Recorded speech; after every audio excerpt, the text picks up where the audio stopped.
Le Seigneur Jésus est ému jour après jour par cette même détermination, conscient qu'un grand dessein se rattachait à sa vie, et il ne gaspille aucune de ses journées. Il me faut faire les œuvres de celui qui m'a envoyé pendant qu'il fait jour. Jean 9, 4.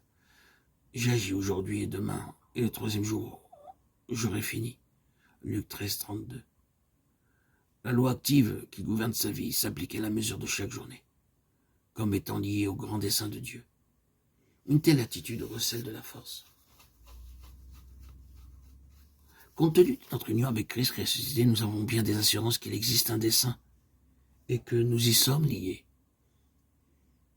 Puisse le Seigneur nous amener au point où nous réalisons que nous ne sommes pas ici simplement pour vivre en tant que chrétiens et enfin rejoindre le Seigneur dans la gloire, mais que nous sommes engagés dans un dessein immense. Il y a un mystère dans ce dessein. Nous ne pouvons pas toujours comprendre comment le Seigneur accomplit son dessein, et pourtant, c'est ce qu'il fait dans nos vies. C'est là le fait du dessein. La ressource de Dieu est à la mesure du dessein auquel il nous a appelés. Nous n'en obtiendrons pas davantage. Si nous dépassons la mesure de notre rôle, la force vitale ne suivra pas. Si nous essayons d'empiéter sur un domaine dans lequel Dieu ne nous a jamais appelés, les ressources nous manqueront. Si nous tentons d'assumer ce qui va au-delà de la part du don qui nous est assigné, qui est notre lot particulier, ce sera le désastre. C'est Dieu qui a projeté et délimité, ajusté et arrangé le corps. Nous ne pouvons jamais présumer de l'œuvre que nous voulons faire pour le Seigneur. Quel désastre lorsque les gens décident eux-mêmes des modalités, du genre d'œuvre qu'ils veulent accomplir pour le Seigneur. Rien n'est plus terrible pour un homme que d'essayer d'exercer un ministère d'enseignement alors que Dieu l'a désigné pour être évangéliste. C'est tout simplement désastreux. Nous citons cela à titre d'exemple.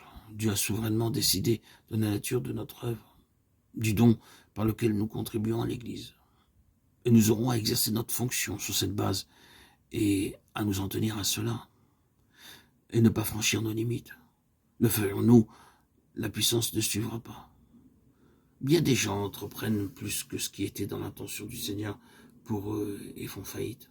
Autrement dit, si le Seigneur nous a appelés à une tâche, alors ces ressources seront disponibles jusqu'à concurrence de cet appel.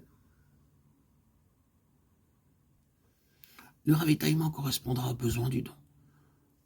La ration fournie à ces mêmes besoins, la force vitale à la fonction vitale, tout sera là. C'est la vérité. Dieu soit loué. Si Dieu appelle, alors ses ressources sont à disposition pour cet appel. Et cela à ras-le-bord. Mais il nous faut veiller à ne pas fabriquer nous-mêmes l'appel ou l'ordre de mission.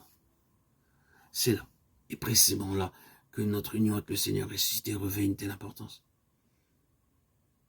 Il nous faut être gouvernés par la vie divine au moyen de l'union avec le Seigneur ressuscité. Le point sur lequel nous insistons est que ces ressources-là, les ressources célestes, sont en relation directe avec un dessein divin. Les ressources afflueront à partir du moment où nous entrons dans le dessein, dans la mesure où nous respectons nos limites et selon que nous y puisons. Elles sont là pour le dessein de Dieu. Elles sont à notre disposition. On peut puiser des forces dans les ressources prévues pour le dessein, mais on peut aussi trouver des énergies dans le fait même qu'il y a un dessein. Amen. Alléluia. Gloire à Dieu au plus haut des cieux et paix sur la terre aux hommes qu'il aime. À toi, Seigneur, tout honneur, toute gloire pour le siècle des siècles.